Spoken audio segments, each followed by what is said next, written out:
Hello, everybody. I'm John Yang from the PBS NewsHour, and on behalf of AARP, I want to welcome you all to this important discussion about the coronavirus. Before we begin, I want to tell you that if you want to hear this telephone town hall in Mandarin and you are on a telephone, press *0 on your telephone keypad now for a simultaneous translation in Mandarin. AARP, as we hope you know, is a nonprofit, nonpartisan membership organization. It's been promoting the health and well being of older Americans for more than 60 years. And for the last year, in the face of the global coronavirus pandemic, AARP has been and continues to provide information and resources to help older adults and those caring for them.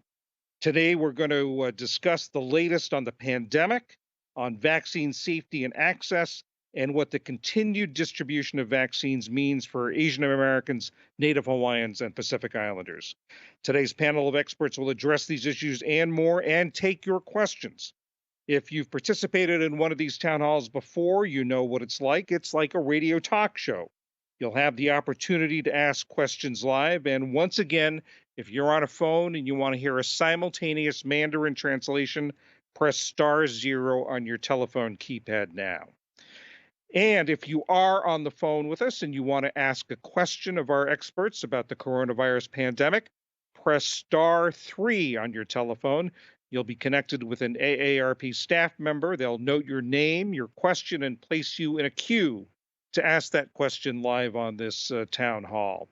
If you're on a phone. If you're joining us on Facebook or on YouTube, you can post your question in the comments, and your question will be read aloud on this town hall. For those of you just joining us, I'm John Yang from the PBS NewsHour, and on behalf of AARP, I want to welcome you all to this important discussion on the global coronavirus pandemic. We'll be talking to leading experts and taking all your questions live. If you want to ask a question and you're on the phone, press *3. If you're on Facebook or on YouTube, you can post your question in the comments. We have with us today some outstanding leaders and experts in the field from the University of California, San Francisco, the Philippine Nurses Association of America, and the U.S. Public Health Service and the Surgeon General's office in the U.S. Department of Health and Human Services. We're also being joined by AARP's Gene Setzband, who will help us with your calls and questions and get them to us tonight. This event is being recorded. You can watch the recording about 24 hours after we end. You can watch it at aarp.org/coronavirus. That's aarp.org/coronavirus. Once again, if you're on the phone, you want to ask a question, press *3 at any time. You'll be connected with a staff member from AARP. If you're on Facebook or YouTube, you can ask a question by placing it in the comments, and it will be read aloud on the call. Now, let's bring in our guests. We have some very distinguished guests. First, Adelaida Rosario, and I hope I'm getting all these names correctly. Adelaida Rosario holds a Ph.D. She's a lieutenant in the U.S. Public Health Service in the Surgeon General's office in the Department of Health and Human Services. Dr. Rosario, welcome. Thank you, sir. How are you? Very well, and I hope you're well as too. Dr. Alka Kanaya is a professor of medicine at the University of California, San Francisco. She focuses her work on a range of health issues, including a research program focused on the health of South Asian adults. Dr. Kanaya, thanks for being with us tonight. Thank you. Pleasure to be here. And Mary Joy Garcia-Dia. She holds a doctorate in nursing practices. She is the president of the Philippine Nurses Association of America, which has more than 5,000 members and works to uphold and foster the positive image and welfare of Filipino American nurses. And if I may add, they are heroes 365 days a year, but particularly in the past year, they have been superheroes. So Dr. Garcia-Dia, thanks for being with us, and thanks for all you do. Thank you so much, John. I really appreciate it. And Before we get to your questions for our guests, we think it's only fair that we get to ask a question of you. Do you live in a multi generational household? If you're on the phone, press one for yes. If you do live in a multi generational household, press two if you do not live in a multi generational household. Once again, do you live in a multi generational household? Press one if yes, if you live with multiple generations, and two if you do not. We'll be back with the results of that and also build on a question depending on how you answer that later on in the town hall. But right now, let's get started with our discussion. Let's a reminder also again, once again, if you're on the phone, you want to ask a question, press *3 on your telephone keypad. If you're on Facebook or on YouTube, drop it in the comments section. So, to our guests, I'd like to ask each of you a pretty important question. We have uh, a diverse mix of backgrounds here. We have a diverse mix of expertise here. So I'd like to know from your viewpoint, from each of your viewpoint, what's the challenge, the biggest challenge or challenges to the Asian American, Native Hawaiian, and Pacific Islander community to getting information about the pandemic and getting the vaccine and the availability of the vaccines, and what are the suggestions or solutions for getting over those hurdles, those challenges. Dr. Rosario, let's start with you. Thank you, John. Well, as you can imagine, there are several challenges for our AA and HPI community. So first, there are the obvious language barriers. So this requires the need for translated materials to understand information about the pandemic and, of course, the availability of the vaccines. A second challenge is that older adults may not be as accustomed to using today's computer technology.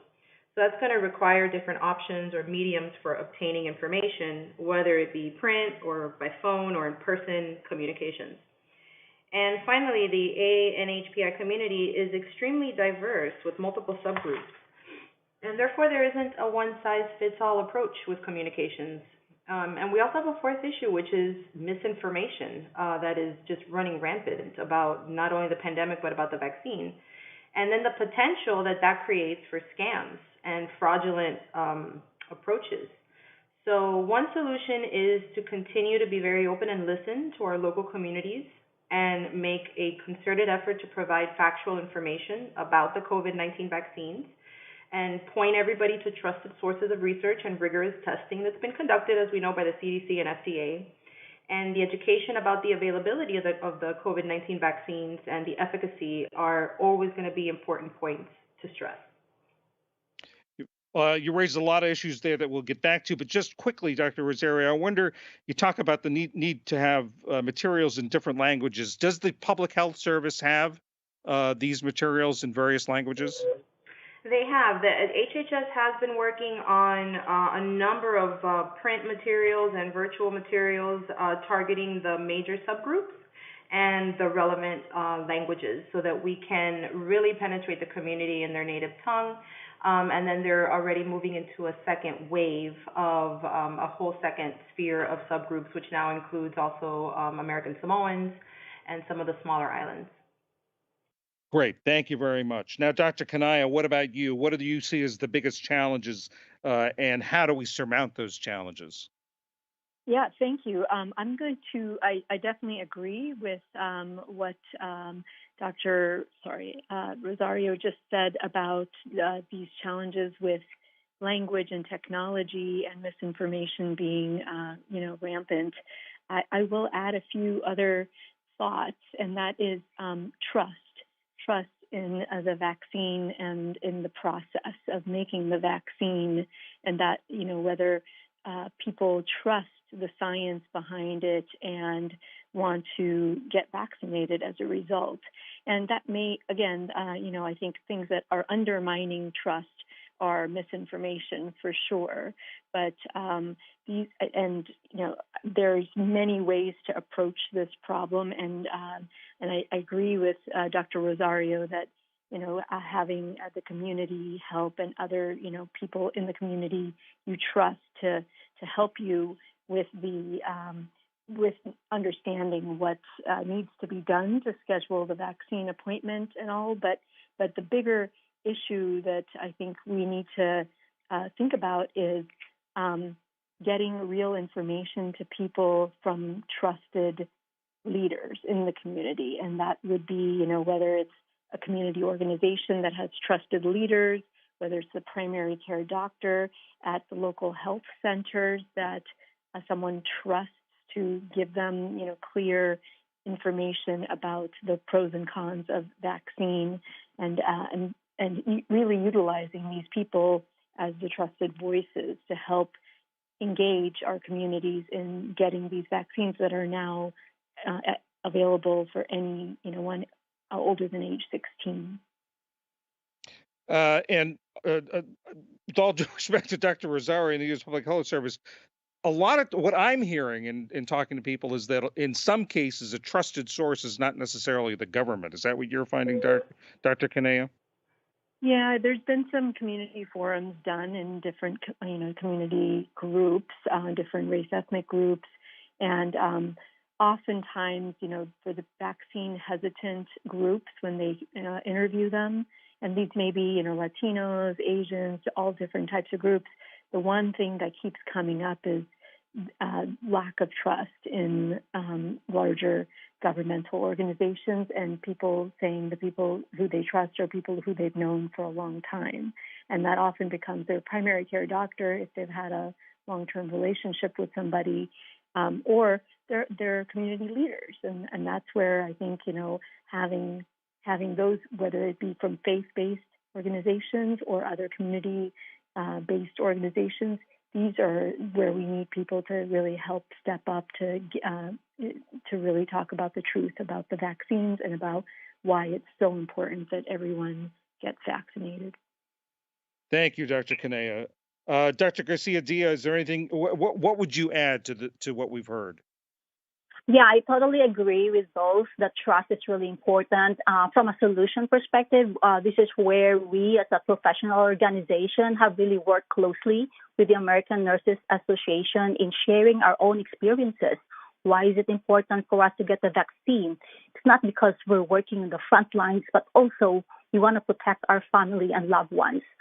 As the news hub showed in the past, that during the height of the pandemic, the Filipino American Nurses Association were impacted by COVID-19. We have the highest rate of deaths in the nursing workforce, even though we represent 4% of the nursing workforce. So this is really close and personal for us. In addition to that, we know that many of our communities, as what our other panel speaker said with regards to the language barrier, we are working with the Asian Pacific Islander American Health Forum in reaching out to our community so we could assist with translations and disseminating the information through webinar sessions so people can feel comfortable and ask questions without feeling embarrassed. So I think town hall discussions such as this, and also just trying to have that personal conversation with our peers, will make people feel why it's important for them to take the vaccine and really establish that trust. Thanks, Dr. Garcia-Dia. There are a lot of strains that we've been talking about here that we're going to return to, I'm sure. And I also want to remind folks on the phone that if they want to ask us a question, press the star button and then the 3 button. That will connect you to an AARP staffer who will help you get in a queue to ask your question on the town hall. That's once again, press the star button followed by the 3 button. If you're on Facebook or on YouTube, you can put your questions into the comment section, and Jean will read it aloud for the town hall. One thing I think we heard, a common thread we heard from all the experts to that first question was misinformation, trust, real information about the vaccine. And I think there has been in recent days a lot of concern by the headlines about what is I think it's fair to say, a very rare side effect of some of the vaccines, a very rare blood clot side effect that has led to some concern about two vaccines in particular. Earlier today, there was an AARP town hall event with Dr. Kathleen Newsel, who's director of the University of Maryland Center for Vaccine Development. And she was asked about the pause in the Johnson and Johnson and AstraZeneca vaccines in the United States and Europe. I was involved in the clinical trials of both of these vaccines. And just to state that, despite the fact that we did enroll 30 to 50,000 people in these trials, these are very rare events that are difficult to pick up. I will say that no safety was compromised as part of the trials. Most vaccine-associated side effects do appear within the first few weeks after vaccination, and that is exactly when we're seeing these rare thromboembolic events. So, in fact, it is because they are so rare and not because we didn't carefully follow participants that we did not pick them up in the clinical trials. These are severe blood clots occurring in unusual places, the cerebral venous sinuses, for example, associated with low platelet counts. And this is a very unusual combination of signs and symptoms. The fact that we could pick up these rare events says a lot about our safety systems in both the United States and Europe. And one of the main reasons for the initial pause in the United States is to make recipients of the vaccine and providers aware of this rare side effect and the fact that we treat it somewhat differently. And so a lot of the reason for the pause was that education about these rare side effects. Answer from Dr. Kathleen Newsel of the University of Maryland Center for Vaccine Development, but hopefully we'll break that down. And if you have questions, specific questions that you want explained, please, if you're on the phone, press star and then 3, and that will get you to someone from AARP who will help you get in line, as it were, to ask your question live on this town hall meeting. If you're watching on Facebook or on YouTube, you can put your questions in the comments section, and someone will read it aloud here on the town hall. Dr. Kanaya, I'm sorry, Dr. Kanaya, I'd like to turn back to you. A lot of concern about the vaccines, a lot of questions about the development of the vaccine, the speed with which the vaccines were developed, about the technology. If someone were to come to you and say, I really can't decide whether I'm going to get the vaccine or not, what would you say? Yeah, I actually face this all the time in my own clinic with my patients. I think the biggest reason for people to think about getting vaccinated, and the way I frame this, is it's about what it means to you and to your family, the people around you. And being vaccinated protects not only you, but protects them as well. And it protects the community. So, there's many reasons that people have to fear the vaccine, but from everything we know about it and from the studies that now have over 6 months of follow-up data with the Pfizer vaccine, the vaccine appears to be on the most part, on the hugest amount of data supports safety and efficacy, that it's working, and it's working well for up to 6 months now. And the side effects that occur early and are usually very mild. And these rare side effects that we've seen have not been seen in the Pfizer vaccine and the Moderna vaccine.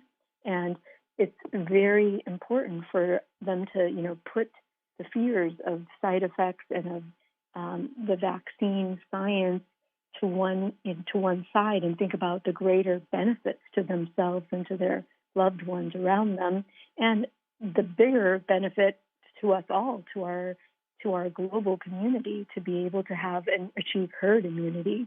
And that's hard for people to say, that the reason I'm getting vaccinated is because I want the whole world to come back to normal. And it usually takes something a little bit more personal to make people change their mind or to influence and have them move forward. So it's really about protecting yourself and protecting your family and the people around you. Dr. Rosario, from the public health standpoint, I know that it's sort of a fine line you have to walk in terms of, on the one hand, warning the public about possible side effects, about and these rare events that took place with the Johnson & Johnson and AstraZeneca vaccine. And on the other hand, you want to encourage people to get the vaccine to protect the public health. How do you balance that in the messaging to people? How do you sort of, on the one hand, be cautious, but on the other hand, be encouraging? Well, I think it's important to be truthful and honest.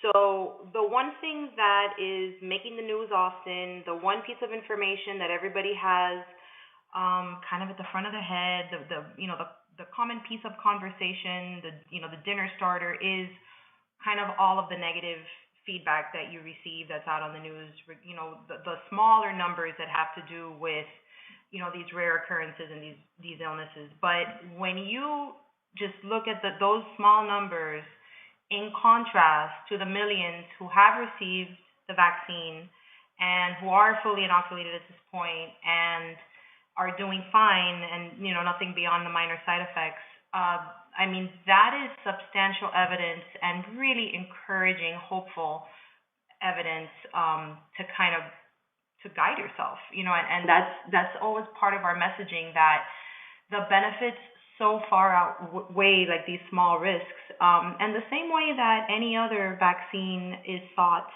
the COVID vaccine is no different. So the same kind of risks that any parent taking their their small child to get their series of shots, it's you're kind of up against the same numbers. So it's being honest that of course these rare occurrences are happening, not shying away from that, but really celebrating the successes that we're seeing with the numbers of infections dropping and the successful inoculations at a population level that's currently occurring not only in the United States but across the world.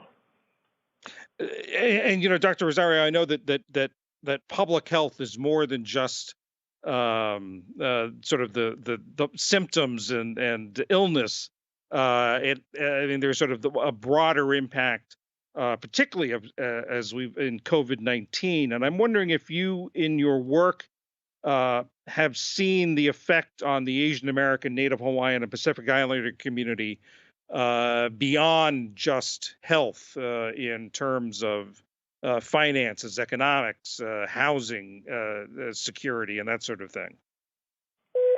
Oh, yes, absolutely. I mean, we're seeing long-term unemployment issues rising. Of course, that impacts all spheres of life.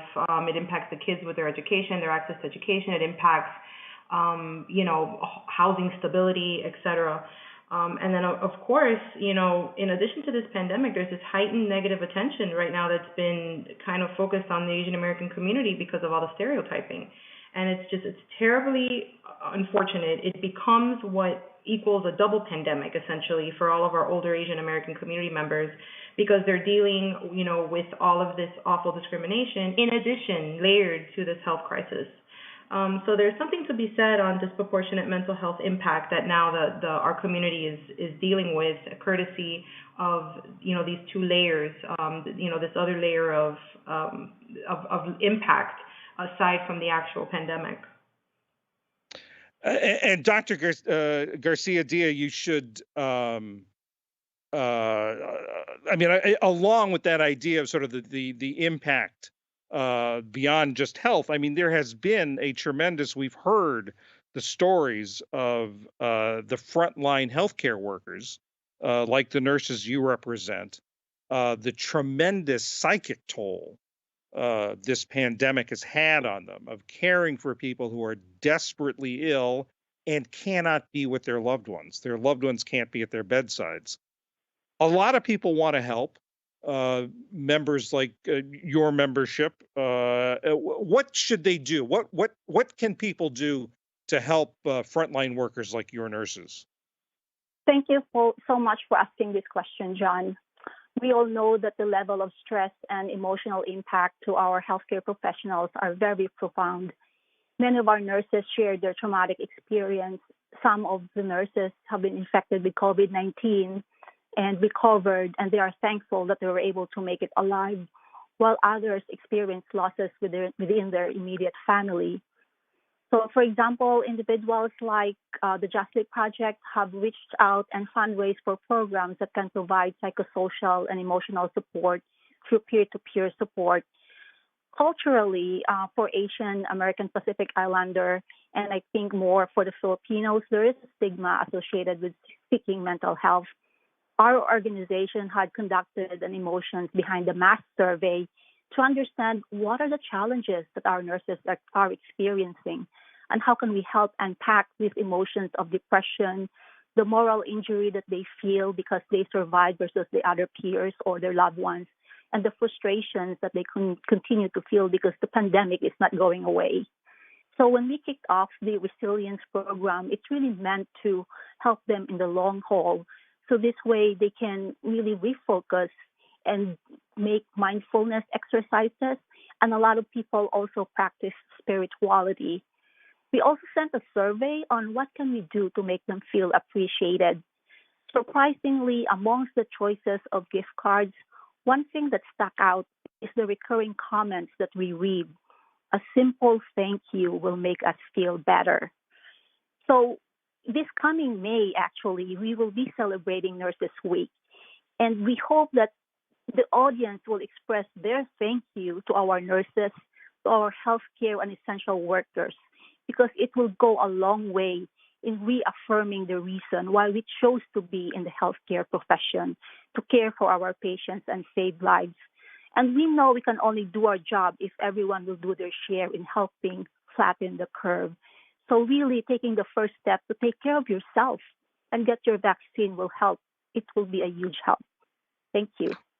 Dr. Garcia-Dia, tell us, you said that Nurses Week is in May. What week is it? What the specific date? So historically, John, it's usually the first to second week of May, but because the American Nurses Association continue to celebrate the Year of the Nurse, we are going to have a Nurse Month celebration. It's going to be the whole month of May. So we are super excited about that. Excellent. And I think I hope everyone keeps that in mind and remembers all of May to be thinking and thanking the nurses. Dr. Garcia-Dia, thank you very much. Once again, I want to remind folks, if you're on the phone, you want to ask a question, press the star button followed by the 3 button. And shortly after that, you'll hear an AARP staff member on the line who will help you get in line to take that question. If you're on Facebook or on YouTube, put the question in the comments section. Now, before we move forward, I want to bring in Daphne Kwok, who's Vice President for Multicultural Markets. Excuse me, she is Vice President of Multicultural Markets at AARP, to give us an update on what AARP has been doing on the COVID front. Daphne? Thank you so much, John, and to our distinguished guests and speakers. We've had such a rich conversation already tonight. First of all, I want to say that AARP strongly condemns all racially motivated violence and harassment, and AARP stands with the AAPI community. As Dr. Rosario just said, for our AAPI elders, they are unfortunately having to combat double pandemics, right? With the COVID-19, as well as the racism and xenophobia that is happening to our community. And racism is a public health issue. The assaults are causing fear in our community, especially for our older members. The fear is keeping them from their appointments and medical appointments. most importantly, keeping them from getting their vaccines.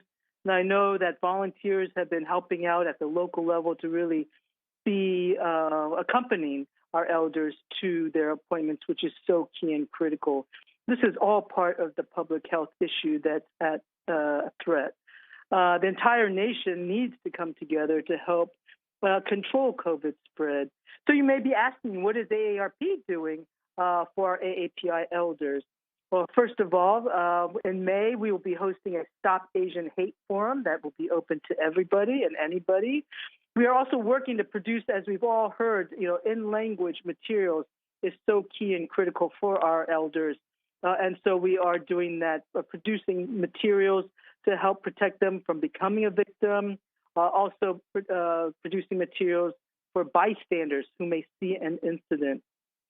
Also, several of our state AARP offices are engaging with the AAPI community at the local level.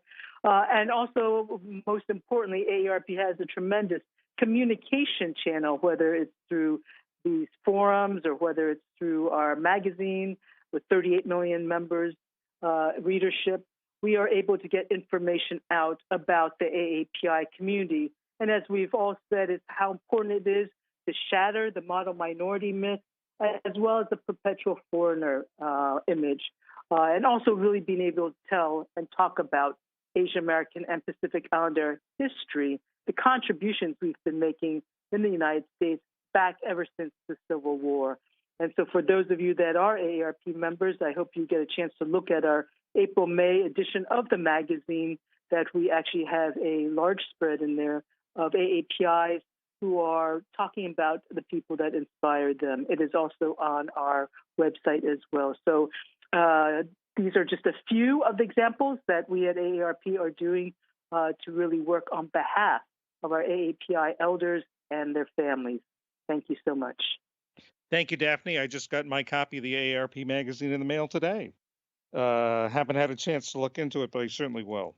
And thank you, Daphne, for the many important points you made in your remarks. As we move on here, a reminder: if you've got a question that you want to ask, press star and then 3. That's the star button and then the 3 button on your phone. Or if you're on YouTube or Facebook, put it in the comments section. And before we take those questions, we want to go back to an issue that I think we heard a lot about in the opening round of questions about the challenges facing the community in getting the vaccine and the availability of the vaccine. We know from not only anecdotal evidence, but we know that there are a lot of people who are having trouble registering for the vaccines where you live, because a lot of this, or most of them, quite frankly, are online. And there are people who don't have access to a computer or access to the internet, and that can be a challenge. So AARP has come up with an AARP vaccine registration team that can help you if you don't have a computer, if you don't have access to the internet. If you're listening today and that you fall into that category, you don't have a computer, you can't go online to register for a vaccine, press 1 now. Press 1 on your phone, and you'll be added to the list to receive a phone call from the AARP staff to help you. So once again, if you don't have a computer, you can't get online, you don't have internet access, you can't sign up for a vaccine online, press 1 now on your telephone, and you'll be connected with someone, or you'll be added to a list, I should say, for a call back from the AARP to help you on the phone, in person, get registered and get an appointment for the vaccine. So I urge you to do that. I'll remind you of that once more, a couple of more times before we end this town hall. And now we asked you questions, and I've been asking questions, but let's now get to the smart questions. Your questions. Your questions for Dr. Kanaya, Dr. Rosario, and Dr. Garcia-Dia. Once again, press star and then three. That's two buttons. Press the star button and then the three button at any time, and be connected with the AARP to start to get in line to ask your question. And now let's bring in AARP Senior Vice President of Programs, Jean Setzman, to help with your calls. Jean, are you there? I'm here. Thanks so much, John. I'm delighted to be here for this important conversation. Thank you, Jean. So, have we got some calls? Have we got some questions? Who's first? We certainly do. Our first caller is Barati from New York. Barati from New York. How are you? And thanks for the question. Go ahead, please. Yes, I'm good. Thank you. My question is for Dr. Rosario that after you are vaccinated, how long the effect will stay? That is my number one question. And second is, after the vaccination, what kind of precautions the senior citizens should take it for traveling or going out? Dr. Kanaya, how about how long do we know how long the antibodies last, the immunity lasts, and what can you do after getting the vaccine? Great question. So from the most recent data, we think the antibody from the Pfizer mRNA vaccine lasts at least 6 months. So that's really good news. It lasts at least 6 months from after the second shot is given. And hopefully it's longer. We don't know, but we will find out soon because those people who were in those first trials for Moderna and Pfizer are being followed. And we will find out every 3 to 6 months, they'll be telling us whether it looks like the immunity is still holding or not.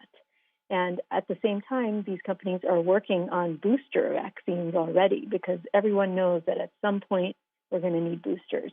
And then the second question she asked was what we can advise seniors, what they can do, what precautions they should take.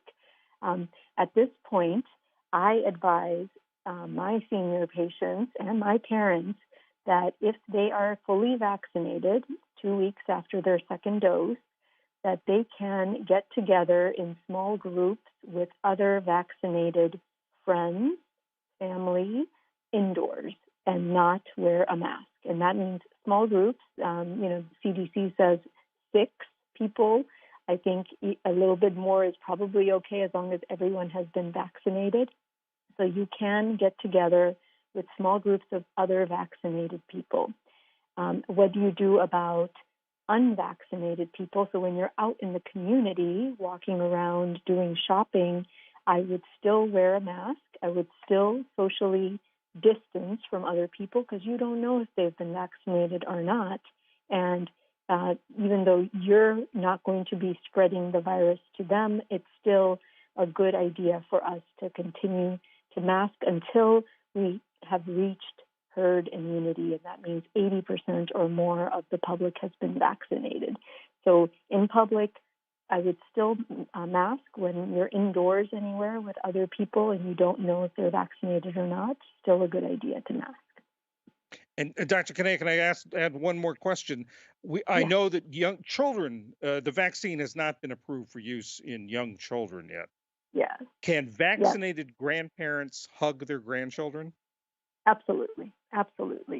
I think, young children have not been shown to have as much problem with the COVID, with the virus. They seem to have less severe disease if they get sick. They may be able to transmit, but we don't know how much they transmit. But that grandparent has been vaccinated. So that grandparent is not going to get very sick from a virus. The chances of them catching a virus from their grandchild is extremely, extremely low. So yes, absolutely hug your grandchild. This is time for grandchildren to see their grandparents once the grandparents are vaccinated. Now, should you have the grandchildren inside, indoors, not masking with the grandparent, There's some controversy. Some infectious disease doctors say, yes, it's fine because those kids are so low risk. I think it also depends on the community where you live. If you live in an area where there's very low transmission of COVID happening, like I live in the San Francisco Bay Area, our counties are now, in the 1% or lower in terms of COVID rates. I think the risk with grandchildren seeing grandparents who are vaccinated would be extremely low, and I would be comfortable with them being indoors with no masks on because the community rate is so low. If you live in an area like, say, parts of Michigan that have much higher community transmission rates, then I would say the grandchildren should probably mask in that case, just to be on the careful side. But the grandparent doesn't need to mask as much. Okay, so it's a complicated answer about masking, but absolutely see your grandchildren and hug them because you are not going to get sick from them.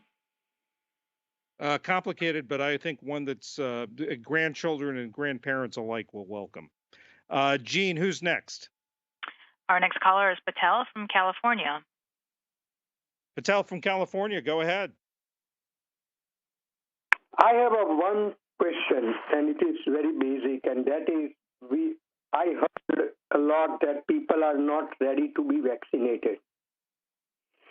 And sometimes the fear factor is very important for convincing the people to get vaccinated. And the reason is it's not like a freedom we have, it's a responsibility we have to the society. And that is very important. And my feeling is that currently there is a very, very bad results going on in Asian countries, especially India. I'm not sure whether there is people are aware of it. But what happened to New York last year in March, same thing is happening to India right now, all over the country. And so because people have not vaccinated enough, and they do not have control on what they are doing. So I think my question is, how are we convincing the people to get vaccinated? That's very important. And Dr. Rosario, as he mentions, are there lessons from abroad? India having a very tough time right now. On the other hand, Israel sort of coming back to life with their vaccination. A widespread vaccinations, and now life is returning to normal.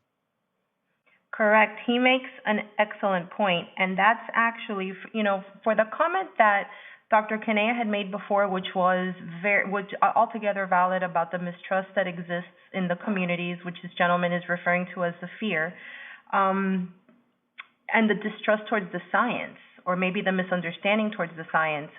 These are the community and population level evidence that everybody can see.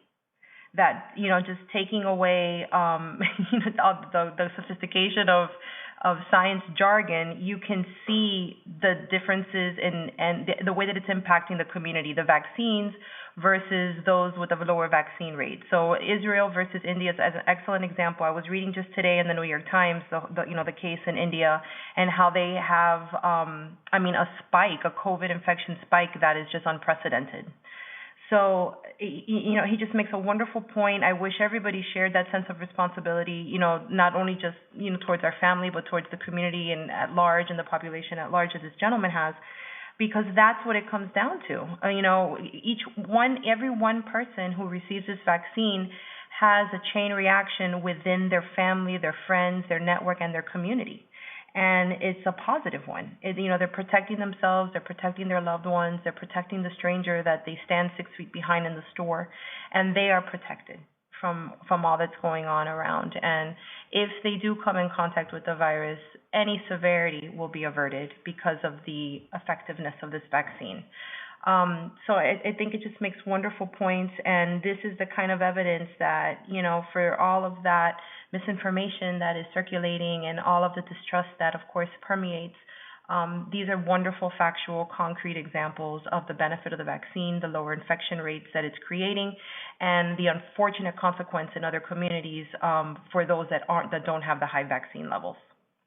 And Dr. Rosario, I think you make a good point that I want to follow up on, that the vaccine is not 100% effective. It doesn't mean that you're not going to get the coronavirus, COVID-19 at all. But like the seasonal flu vaccine, it means you're not going to get a severe case. Is that right? That is precisely right. And it's 99.9%, which can round up to 100%. But you're absolutely right that if you come into contact with the virus, you can get the virus the exact same way as with the influenza vaccine, the flu vaccine. What it does is completely inoculate you and protect you from it being serious, from it having serious consequences, which with COVID, as we've seen in our older adult community, has been high, very, very critical cases of hospitalizations and deaths. So with the vaccine, it is absolutely those high hospitalization and death rates that are completely eliminated. Thanks. Now let's go back to the phones, or no, we're on the phones. Let's go back to the line. Gene, who do we have next? Our next caller is Marianne from New York City. Marianne from New York City, go ahead. Hello, good evening. I received my first dosage of the Moderna vaccine, which was hard to get. New York City is really booked up. I received it on Monday afternoon, and the first dosage, I had horrible side effects, chills until 7:30 a.m. I have knee and back arthritis, which were exacerbated. I had body aches and a severe headache, and the chills lasted until 7:30 in the morning. That's finally when I was able to sleep. I wasn't feeling back to myself until yesterday. That's 3 days. Now, my concern is this is the Moderna. I've heard that the second dosage is worse. Is that going to be the case? Because I just wanted to keel over and die from those chills and the body aches. I could barely move. And is it rare to get it? Because I believe I had COVID last year, but my doctor didn't have any tests last March. They say today that 1/4 of people in New York City had COVID. I think I had it. And would that have something to do with the so-called immune response? Am I going to get worse response after my second dosage? Because the first one was horrible. Dr. Garcia-Dia, do you want to take that? Reactions to the shots? Yeah, absolutely. I know that those are the common reactions that have been reported after the COVID-19 vaccine is given, like pain, redness, swelling at the injection site. And to your case, you have experienced fatigue, muscle or joint pain, headaches, chills, which could sometimes people also have fever. So reactions generally last a short time, and in some cases will respond to Tylenol or non-steroidal and anti-inflammatory drugs. The body aches and chills you described are consistent with the reactions that has been reported. And I would advise you to access there's a COVID tracker tool, I believe, that you could report your symptoms that you are experiencing. So this way, more information can be collected, and that's very important. So this way, we can share this with the CDC as well. And given these side effects, and I was in the Moderna clinical trial, and I had side effects, but given the side effects compared with getting COVID, is there a comparison? Dr. Garcia-Dia? From a professional perspective, I think the symptoms might be the same, but the chances of the mortality rate is better if you have the COVID vaccine. If we could only turn back time and have the vaccine earlier, I am sure that we would have turned the curve of the vaccine, and hopefully with this continuous support and trust that we have, and still with the information that we're sharing, because just like other medications, there will be side effects, but your body would still continue to adapt to the immune response system. But I guess I'm just saying, this is my personal opinion, that given a choice between the relatively mild side effects I had and getting COVID, I'd rather have the relatively mild side effects. But that's speaking for myself. Absolutely. And I myself have a fear having asthma, hypertension. I have my own doubts as a nurse. I also hesitated, but I went to see my doctor, and he explained the positive effects that I would have. In fact, because of my chronic asthma, I have 60% lung capacity. And if I get COVID, that means that I would probably reduce my lung capacity to another 20%, which will really leave me not be able to walk, even just walking the house. So that in itself made me feel more confident that I should really get the vaccine.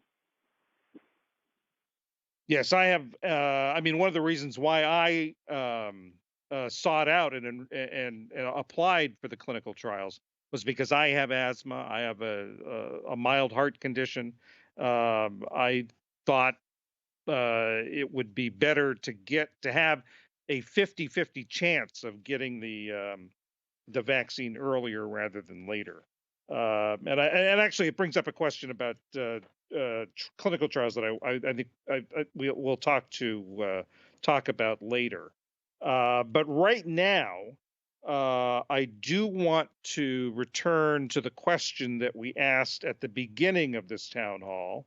You may remember we asked how many of you live in a multi-generational household, and it looks like 21% of those of you who responded said that you do live with multiple generations in a single household. 21%. So now we'd like to know if living in a house with multiple generations makes you more or less likely to get the vaccine.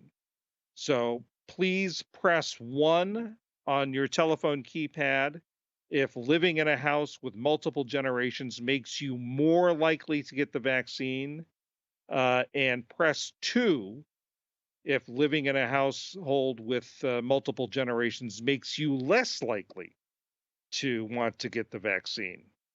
Once again, does living in a house with multiple generations influence your decision to get the vaccine? Press 1 if it makes you more likely. Press 2 if it makes you less likely. And now let's get back to our experts. Dr. Kanaya, we heard the caller from New York saying that she was trying to get a specific vaccine.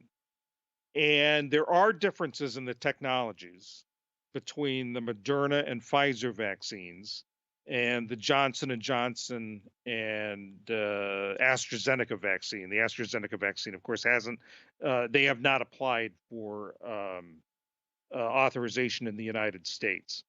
So, Dr. Kanaya, could you explain the differences between these vaccines? And also, I'd be interested in your thoughts. Should people, like the caller from New York, essentially try to shop for a vaccine, try to get one over another?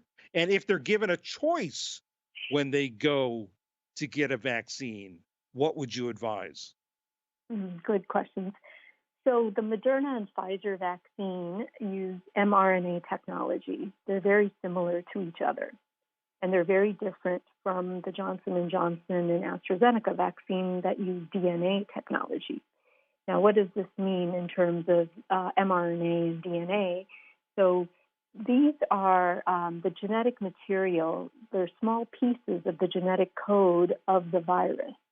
And when a vaccine is made with DNA, the DNA has to go inside your cells and rev up the protein-making machinery in the cells. And that's the protein that your body uses to make antibodies against. And so those antibodies will be helpful when and if you ever your body gets exposed to the SARS-CoV-19 virus that causes COVID, because then the body has antibodies and can protect against getting a serious infection. So the DNA vaccine gives little pieces of DNA of the virus to the cells of the body to get the protein machinery going, whereas the mRNA vaccines, that's the Moderna and Pfizer, it's one step ahead of the DNA because those little pieces of mRNA are already going to be moving that protein machinery forward. So they are related to each other, but just slightly different in terms of the timing of how the proteins are made from the cells. And then you asked a question about whether people should shop for one vaccine over another. At this point, I would not. I would take the first vaccine that is offered to you, and it's either going to be Moderna or Pfizer at this point, because I believe the J&J is still on pause, at least through this week. So if you are offered Moderna or Pfizer, take either one. If you want to say, well, are there any small differences in side effects between the Moderna and Pfizer? In the clinical trials, it looks like there were some fewer side effects in people who got the Pfizer vaccine compared to the Moderna vaccine. In terms of the local site reactions, there was some fewer percent of people who got site reactions with the Pfizer vaccine compared to the Moderna vaccine. So there's maybe a tiny bit of a difference in the local site reactions that people get. In terms of the other reactions with, feeling body aches and chills and fevers, which usually comes after dose 2, that seems to be fairly similar between the Moderna and Pfizer vaccine. But overall, I wouldn't shop. I would just take the first one. But if you're offered you have either Moderna or Pfizer in front of you, I would probably take the Pfizer just because of the possibly somewhat less side effects. Interesting point. Dr. Kanaya, I'd like to talk to you about clinical trials, about the development of the vaccines. As I said, I sought out an opportunity to apply for a clinical trial.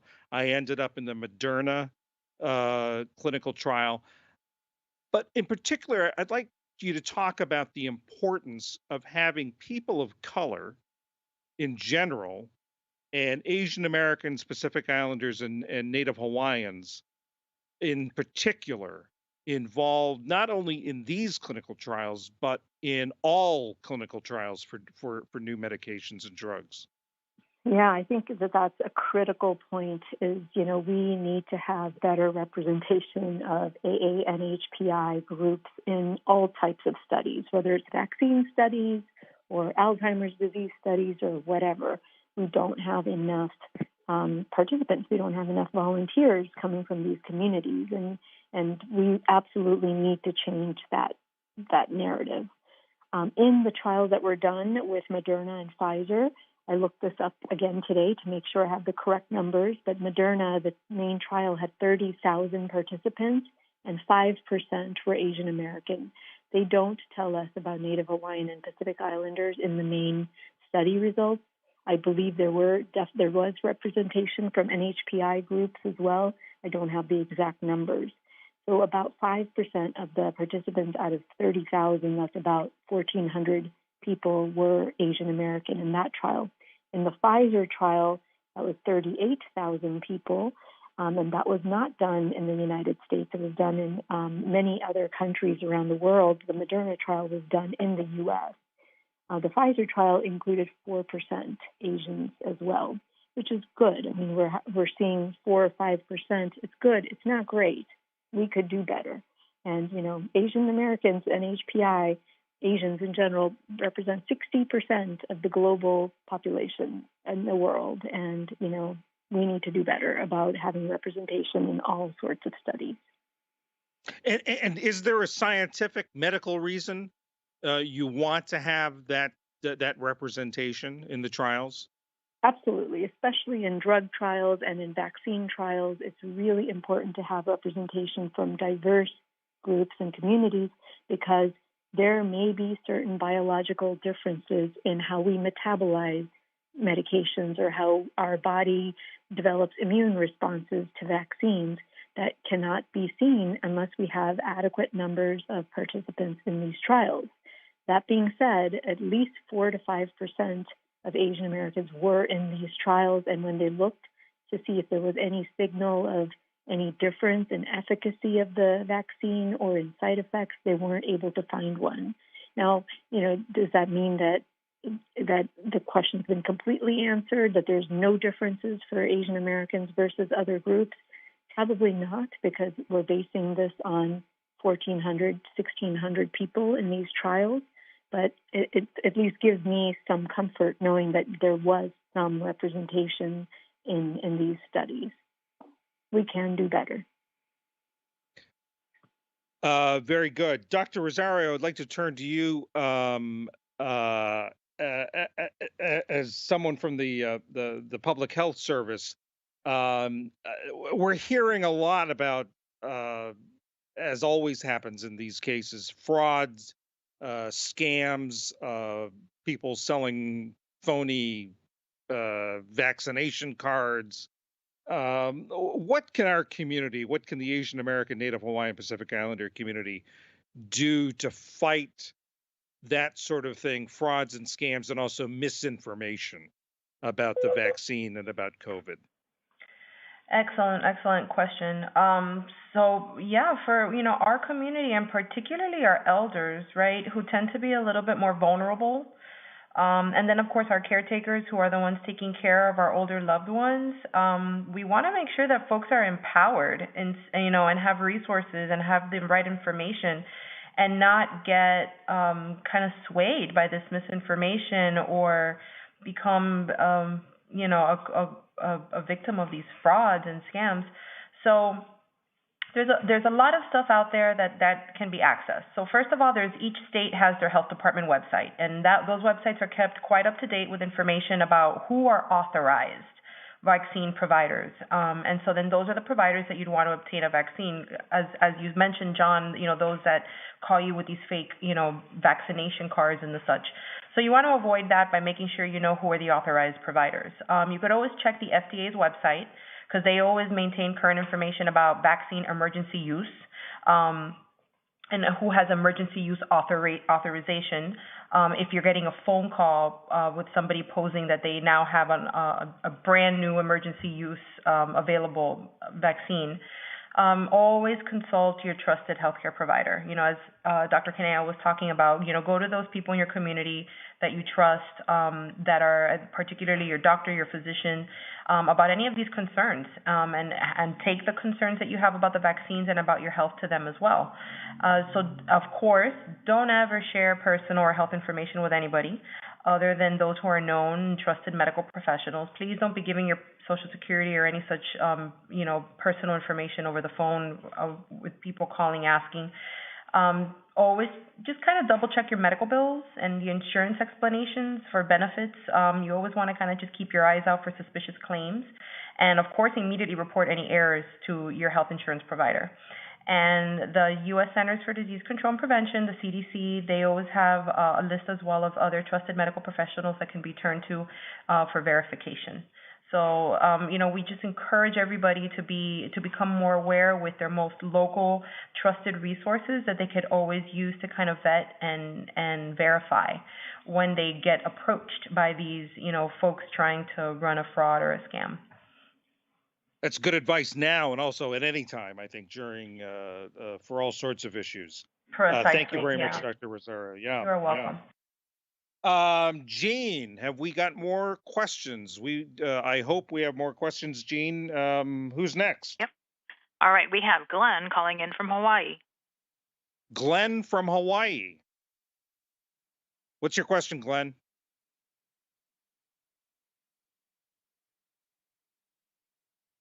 Glenn, Hello, are Glenn, you there? can you hear us? All right, I think we probably lost Glenn.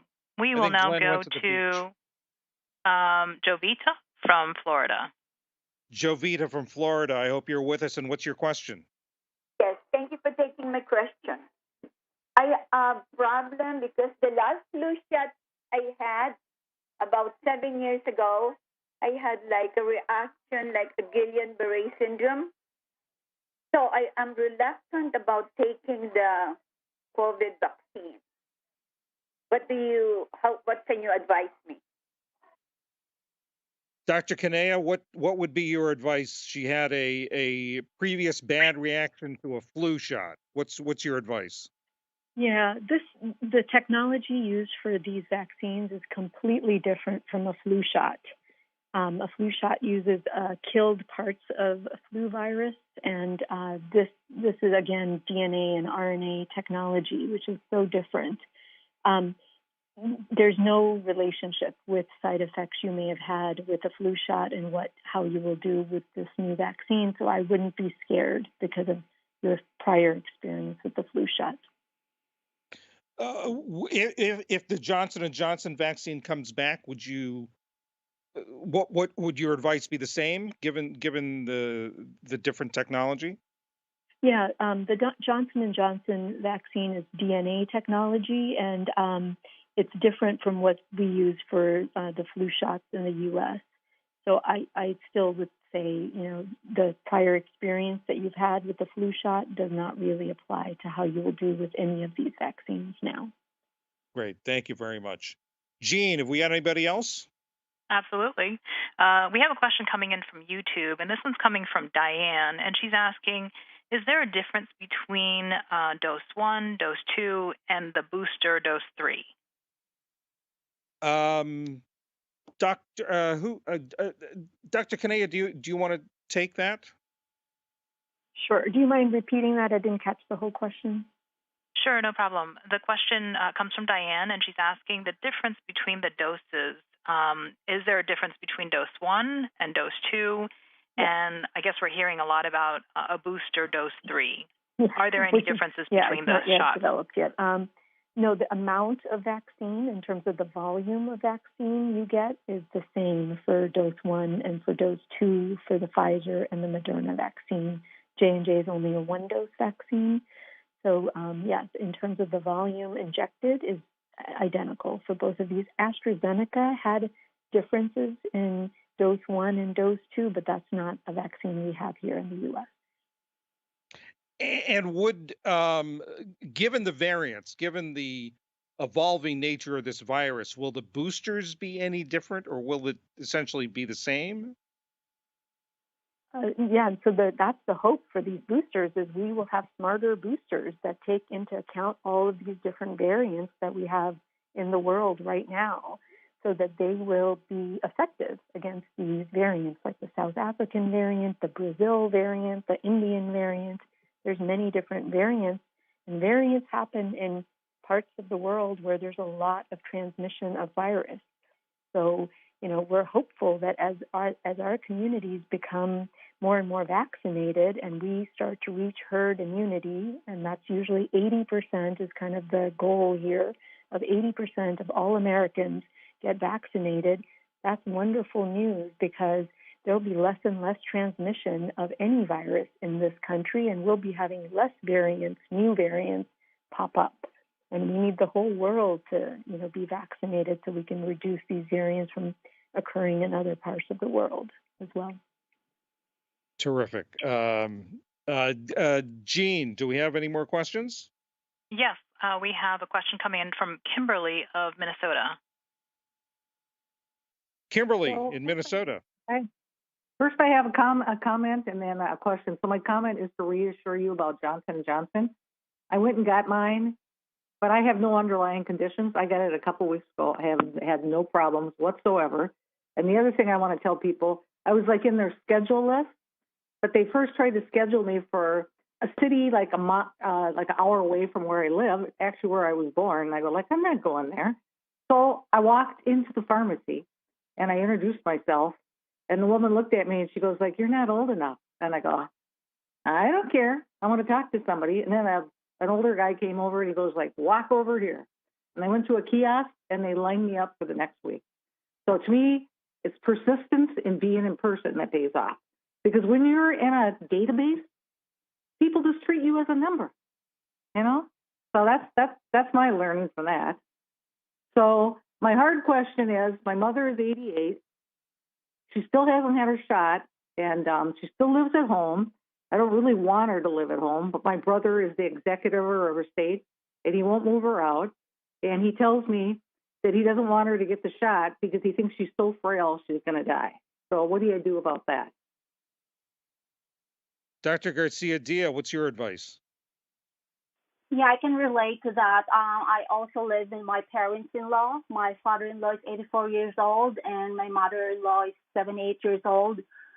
Both of them have really hesitated in getting the vaccine themselves. And we had to have the conversation, difficult conversation. And my advice is really to call the primary care provider and discuss these concerns with them. They know the history, the personal health history of your mother, and he can guide you on weighing the risk and benefits in taking the vaccine. There is no cure for COVID-19, and hundreds of thousands of people have died from it. And the vaccine is really a proven and safe way to help our body fight the infectious disease. And ask your brother, go to the Center for Disease Control website and look it up for himself. So this way he can truly understand that this is really our first and best way to protect your mother against COVID-19. Very good. Thank you, Dr. Garcia-Dia. Jean, let's go back to the phones or the lines and see if who our next question's from. Sounds good. This question is coming on Facebook from Caillou, and Caillou is asking, how many Asians have been vaccinated in the U.S.? Where can we find that information? Dr. Rosario, is that, I know the CDC has an aggregate number of the number of vaccines and who's got one shot, who's fully inoculated. Is that sort of information available? Is. And what I could say is that this week, where we stand, is more than 65% of people aged 65 and older are fully vaccinated. On the 25 of the general population. However, if we want to look at any specific state, those are available online. The CDC's website has a tracker that is updated daily, and you could always check with your local health department that has local statistics available. And are the numbers broken down by ethnicity and ethnic background? On the website, yes. But again, as mentioned early in our conversation, the challenge with our community is the data that we hold for AA and HPI doesn't tend to be disaggregated. So it's kind of lumped together, and we're not clear on where the statistics stand with each subgroup. Great. Thank you very much. Looking at the clock, I think we could keep going for much longer, but we do have to bring this to a close. And so I'd like to ask each of you for your closing thoughts, the recommendations, the thoughts you want to leave with our listeners, the most important that you want to leave with our listeners tonight.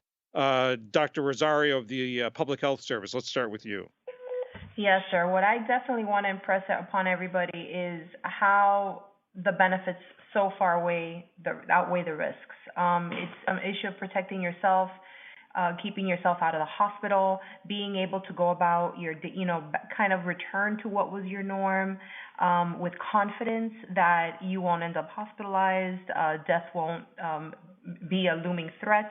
You could interact with your loved ones, your family, your children, your grandkids, and it is a significant step towards returning back to the life that we knew. Very good. Thank you very much. Dr. Kanaya, what would be your closing thoughts? Wow, it's hard to top that. I would say get vaccinated, get people around you to get vaccinated. Anyone you come into contact with, ask them and help them move that needle towards going and getting activated to get vaccinated, because we need everyone to pitch in here. It's important that you use your own influence with the people who you know and around you to get them vaccinated, because we're trying to get the entire world vaccinated, and one more person means one more step closer to getting our life back to normal. And it's that personal touch, as everyone has said, that's so important. Dr. Garcia-Dia, what would your closing thoughts? I would encourage everyone to have a honest conversation and have a listening session. Meet with people in the community that you could trust and share experiences with each other. This is really our shot we can stop the pandemic on its track. Let us be part of that solution and make this opportunity to help in preventing the spread of COVID-19. And really, getting the COVID-19 vaccine protects you, your family, and our community. Very good. Thank you very much. Thank you very much, Mary Joy Garcia-Dia, the Philippine Nurses Association of America, Dr. Alka Kanaya of the University of California, San Francisco Medical School, and Adelaida Rosario of the U.S. Public Health Service. Thanks to you all for a most informative discussion tonight. Thanks to everyone out there who asked questions. Thanks to the AARP members, the volunteers, and listeners for participating in this discussion. AARP is a nonprofit, nonpartisan membership organization. It's been working to promote the health and well-being for older Americans for more than 60 years. And in the face of the pandemic, it has been providing resources and information to help older adults and those caring for them protect themselves from the virus and prevent its spread to others while taking care of themselves. All of the resources we've talked about, all the things that we discussed tonight, including a recording of today's Q&A, can be found on the web at aarp.org/coronavirus. The recording of this event will be available on the 23rd, tomorrow, in about 24 hours. Again, that web address is aarp.org/coronavirus. If any you had questions that were not addressed tonight, and I apologize if that's the case, go to that website. You'll find the latest updates as well as information created specifically for older adults and family caregivers. And actually, one more time, I want to repeat the information that if you have trouble getting an appointment or registering for a vaccination because you don't have a computer, because you don't have access to the internet, press 1 on your telephone. That will get you on a list for a callback from an AARP staffer who can, in person and on the phone, help you get that information, register, and get an appointment for a vaccine. As everyone has said tonight, that is what is going to help us get back to normal, get back on track. We hope that you have learned something tonight that can help keep you and your loved ones healthy. There'll be another conversation about the coronavirus, an AARP teletown hall meeting, May 6th at 1 p.m. That's May 6th at 1 p.m. And now let me add my personal thanks to Daphne Kwok, Gene Setzford, Mike Watson from AARP, and especially to Julio in the control room for keeping me straight tonight. I appreciate all the support and the help. That's it. Thank you all for listening. Have a good day.